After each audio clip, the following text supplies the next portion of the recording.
일본에서 최근 고투 트래블과 고투 잇 캠페인으로 쿠폰을 많이 발행하고 있습니다. 종이 쿠폰과 전자 쿠폰인데 사용이 쉽지 않아서 큰 혼란을 겪고 있습니다. 스마트폰이 없는 사람들이 많다 보니 종이 쿠폰을 만들었는데 종이가 없어서 출력을 못하는 해프닝도 생겼습니다. 또 전자 쿠폰은 다운로드 받는 것부터 쉽지 않고 사용하기가 너무 어려워서 또 문제가 되고 있습니다.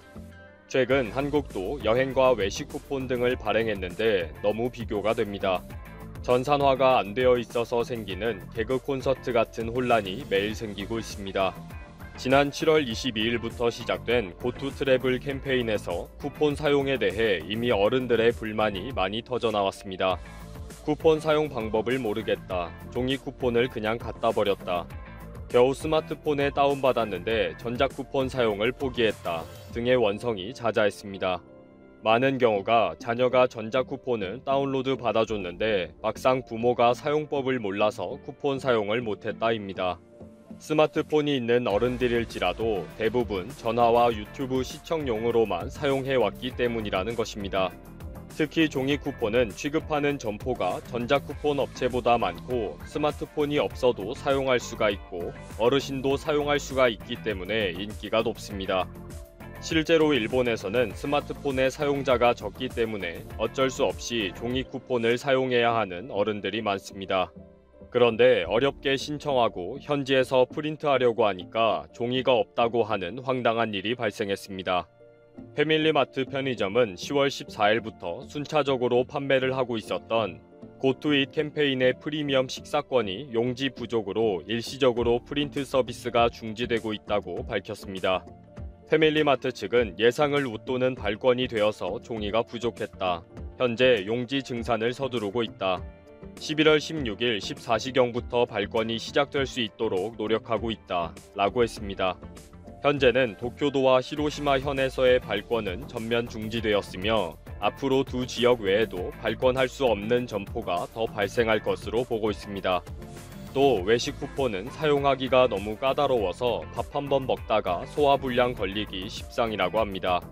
프리미엄 식사권은 전용 사이트에 들어가서 이메일 주소를 적고 신청 정보를 입력하고 확인하면 13자리의 숫자를 받게 됩니다. 그러면 이 숫자를 패밀리마트의 단말기에서 입력하면 쿠폰을 출력할 수가 있습니다. 주의사항은 반드시 인터넷에서 신청을 해야 한다는 점입니다. 전화 예약을 하면 할인 쿠폰 혜택을 받을 수가 없습니다. 그리고 인터넷에서도 반드시 13자리의 숫자를 받아야 합니다. 이런 절차를 제대로 지키지 않고 음식점에 와서 미리 연락을 했다. 왜 쿠폰을 챙겨 먹었느냐? 라고 항의를 하지 말라고 신신당부하고 있습니다. 그리고 고투잇 캠페인 대상 업체를 먼저 확인해야 한다는 것입니다. 음식점 포털 사이트에 가서 꼭 미리 확인하라는 것입니다. 이렇게 자세히 안내를 했음에도 불구하고 예약 버튼을 눌렀다. 나는 가게로 직접 명단이 오는 줄 알았다. 지금이라도 쿠폰 신청하겠다. 일부러 돈을 더 받는 것이냐? 라고 항의를 하는 손님이 너무 많다고 합니다. 결국 결제를 할 때 쿠폰 처리가 되지 않는 경우가 많다는 원망이 많습니다. 그래서 이런 사태들만 모아서 소개하는 기사들도 올라오고 있습니다. 예약하지 않고 갔다가 바가지를 쓴 것 같다. 굉장히 손해를 본 느낌이다. 라는 제목을 달고 말입니다. 이런 혼란이 계속되면서 정말 쓰기 나쁜 지역 일반 쿠폰이라는 제목의 기사까지 뜰 정도입니다. 사용처를 찾는 것 자체가 너무 힘들다는 불평부터 실제로는 사용 불가능하다는 지적까지 모든 것이 다 혼란에 빠져 있다는 것입니다. 쿠폰을 잘 사용하지 않으면 도리어 바가지를 쓸 수도 있으니 제발 집중해서 사용법을 공부하라고 조언하고 있습니다. 전자 쿠폰도 신청 절차와 사용 방법이 까다롭습니다. 지급받은 쿠폰은 1000엔부터 5000엔 쿠폰이며 현금처럼 사용이 가능하고 스마트폰의 마이 페이지에서 잔고가 표시됩니다.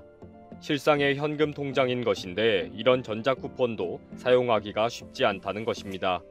또 관광지에 종이 쿠폰이 도착하지를 않아서 막상 관광을 하려니 할인이 전혀 안 되는 상황도 발생했습니다.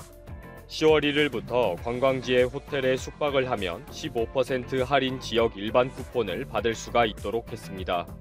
35%로 할인을 받고 호텔에 투숙을 하면 15%의 종이 쿠폰을 받아서 관광을 할 수 있도록 하는 방식입니다. 그런데 캠페인 사무국에서 호텔로 종이 쿠폰이 안 오면서 혼란이 생겼습니다. 호텔은 아직 안 왔다 라고 하고 관광객은 이럴 수가 있느냐 라고 하는 사태가 생겨버린 것입니다. 사무국은 인쇄하고 있다, 택배로 빨리 보내주마 라고 하고 있다는 것입니다. 언론에서는 현장은 매우 혼란스러운 상황이다 라면서 이 사태를 계속 보도하고 있습니다.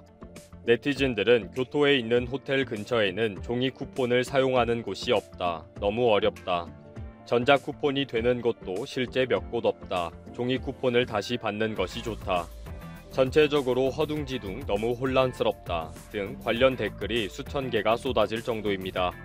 젊은이들은 전자쿠폰 사용처가 부족하다 라고 하고 노인네들은 전자쿠폰만 사용하는 곳이 너무 많다 라고 서로 반대되는 원망을 하고 있는 것입니다. 또 지역 공통 쿠폰이라는 것은 관광지를 방문할 경우에 여러 호텔과 음식점을 방문하며 최대 35%의 할인까지 해줍니다. 이 쿠폰에는 가게마다의 할인율도 다르고 사용처가 다 다르기 때문에 일일이 사이트에서 확인해야 합니다. 그런데 최근 특정 가게의 할인율이 엉터리로 인쇄가 되어 있어서 지역 공통 쿠폰은 다시 폐기해야 한다, 혼란이 심하다 등의 원성이 있었습니다. 그래서 일본 정부는 문제가 되는 가게에 가서 직접 대화를 나눠서 해결해라 라는 방향으로 결정했다고 합니다. 그리고 일일이 웹사이트를 확인해야 한다는 번거로움과 선결 제한 부분은 나중에 환불되지 않는 등의 혼란도 있습니다. 일본 정부는 쿠폰 발행은 그냥 찍어내면 되는데 환불하려면 복잡한 전산 시스템이 있어야 하니까 그냥 환불은 안 돼 라는 식으로 간단하게 해결해 버린 것입니다. 쿠폰을 사용한 지가 벌써 한 달이 넘어갔는데도 아직까지 일본 언론에서는 매일같이 쿠폰 사용 방법이라는 기사가 올라오고 있습니다. 한국도 4일부터 숙박 여행 할인 쿠폰을 발급하기 시작했습니다. 매일 오전 10시부터 24개의 온라인 여행사에서 쿠폰을 발급받으면 됩니다. 발급받은 쿠폰을 당일 사용하지 않으면 자동으로 무효 처리됩니다. 숙박비는 7만원 이하는 3만원, 7만원 이상은 4만원이 각각 할인이 됩니다. 지난달 30일부터는 외식 쿠폰도 발급하고 있는데 2만원 이상씩 3번 외식을 하면 1만원 할인을 해주는 방법입니다. 외식 할인은 9개 신용카드 회사에서 자동으로 캐시백 또는 청구 할인을 하는 방법으로 진행됩니다. 영화 할인은 6,000원 할인권이 각 극장의 앱이나 웹사이트를 통해 쿠폰이 발급되고 있습니다. 한국은 이런 모든 시스템이 전산화가 되어 있기 때문에 사용하지 않으면 자동으로 무효 처리, 카드 결제 시스템에 따라 자동 할인하면서 정부에서 관련 기업에 지원해주는 것이 원활하게 진행이 됩니다. 일본은 전산화가 전혀 이루어지지 않고 스마트폰도 거의 없기 때문에 혼란이 발생합니다. 관광하러 왔다가 속 터져 죽는 상황이 이런 경우일 것입니다. 안녕하세요. 즐거운 라디오입니다. 주말 잘 보내셨나요? 자, 오늘 정말 일본에서 어처구니 없는 소식이 두 가지 전해지고 있습니다. 바로 우리나라 삼성전자와 관련된 소식인데요. 일본 집권 여당인 자민당이 우리나라 대법원의 강제징용 배상 판결로 압류된 일본 기업들의 자산이 만약에 정말 현금화될 경우 그에 대한 상응 보복 조치로 도쿄의 주일 한국대사관 및 삼성전자 일본 지사 압류를 일본 정부에 요구한 것으로 알려지고 있습니다. 이에 일본 정부가 법적 검토를 거쳐서 어렵다는 입장을 전하고는 있으나 여전히 일본 내 집권 여당인 어처구니 없는 이 자민당은 정부에 강경 대응할 것을 요구하고 있고 지속적으로 압박을 가할 예정이라고 합니다. 특히 최근 스가 요시히데 총리가 최근 징용기업 자산을 매각하지 않아야만 우리나라, 한국을 방한할 수 있다는 입장을 한국에 통보한 배경에는 이런 자민당의 강경한 입장이 영향을 미친 것으로 전해지고 있는데요. 자민당 강경파가 대법원 판결로 압류된 일본 기업 자산이 매각될 경우 심한 경우에는 단교를 불사할 정도로 강하게 대응해야 한다며 도쿄의 한국대사관과 삼성전자 지사를 압류하는 방안을 보복 조치로 요구하고 있다고 합니다. 자, 정리해보자면 한국 정부를 대표하는 대사관과 재계의 상징격인 우리나라 삼성전자 압류를 일본 자민당이 주문한 것이고 있고 이를 통해 일본의 힘을 과시하려는 목적으로 보인다는 겁니다. 이 무식한 일본 방사능 원숭이들이 그런데 간과하고 있는 것이 있습니다. 바로 법이죠. 우선 주일 한국 대사관은 양국 외교 협약을 기본으로 따라서 치외법권 지역이 적용이 됩니다. 또한 삼성전자 지사는 징용 문제와는 전혀 무관한 기업이기 때문에 압류 자체가 사실상 불가능한 기업이죠. 우리나라 일본 기업들은 이 강제징용 문제와 관련이 있기 때문에 우리나라가 배상 판결 문제 해결을 위해 자산 현금화를 하려는 것이고요. 자, 그럼에도 불구하고 이 자민당 외교부회를 중심으로 이같이 요구가 나오고 있고 또 말도 안 되는 소리를 일본 법무성과 외무성은 법적 검토를 실제 해왔다는 것입니다. 만약 하게 된다면 이는 일본의 헌법 및 법률 위반이기 때문에 절대 행해질 수 없는 이야기고요. 하지만 정말 이런 말이 나온다는 것 자체가 솔직히 아주 괘씸하다는 게 이게 문제죠. 우선 방금 말씀드린 대사관과 삼성전자 문제는 어떻게 본인들이 하려고 해도 헌법을 어기는 셈이 되기 때문에 안 되니까 이제는 유사시 도쿄의 한국문화원에 대한 제재 그리고 주일 한국 외교관 인원 제한 등의 조치를 취하려고 노력하고 있다고 하는데요. 정말 아무리 생각해도 이런 일본의 어이없는 발상 자체가 정말 황당합니다. 하지만 그만큼 일본의 현 보수층이 우리나라의 강제징용 기업 자산 매각과 관련해서 아주 민감하게 생각하고 있다는 점 하나와 이 보수층의 요구에 일본 정부도 법적 검토와 실현 가능성까지 이미 시뮬레이션 했다는 것이 아주 우리 입장에서는 중요하죠. 따져본다면 결국 일본은 절대로 사과할 생각이 없습니다. 특히 최근 스가의 지지율이 50%를 넘기며 고공행진을 하다가 최근에는 또 40% 초반까지 지지율이 폭락하는 모습을 보여주고 있는데 또 한국을 목표 삼아 공격 메시지를 전하면서 다시 한번 지지율을 반등시키려는 모습도 나오고 있는 것 같은데요.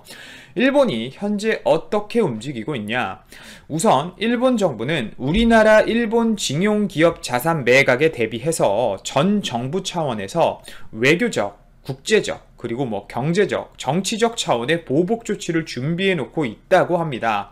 아소다로 부총리가 일본이 취할 보복 조치로 무역 재검토, 그리고 금융 제재, 비자 발급 정지, 송금 중단을 구체적으로 언급한 바 있죠. 또 마이니치 신문은 최근 재무성, 외무성, 경산성 등이 지난해부터 보복 조치 약 40개를 만들어 검토해 왔다고 보도하면서 국제적으로 우리나라에게 언론 플레이하는 이런 위협적인 발언을 하고 있습니다. 방금 말씀드린 이 아소 부총리가 언급한 것 외에도 관세 인상, 국제중재재판소의 또 제소, 도미타고지, 주한 일본 대사 귀국 방안 등이 포함되어 있다고 하네요. 또 중의원 해산 및 총선을 고려 중인 스가 총리는 일본 기업 징용 자산이 이렇게 매각될 경우 아베 신조 전 총리처럼 한일 갈등을 정치 재료로 활용하기 위해 강경 대응할 것이라는 분석도 매우 유력한 상황입니다.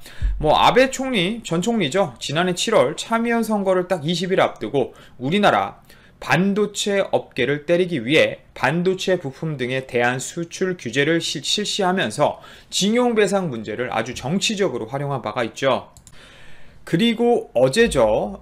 더불어민주당 이낙연 대표는 이날 일본 스가 총리의 측근인 일본 관계자를 만나서 이 한국과 일본 관계 현안 등을 논의했다고는 합니다. 사실 일본에서 이런 얘기가 나올 정도면 삼성전자나 외교 문제까지 해서 말이죠. 이제 진짜 양국이 파국을 맞을 가능성이 굉장히 높아 보이는데요. 한일 현안에 대해 당국 간 적극적으로 협의하고 서로 지혜를 짜내자는 데에는 의견이 일치했다라는 보도가 나오고는 있는데 이런 소식이 나오는 걸 보면 제가 봤을 땐 영 상황이 좋아 보이진 않습니다.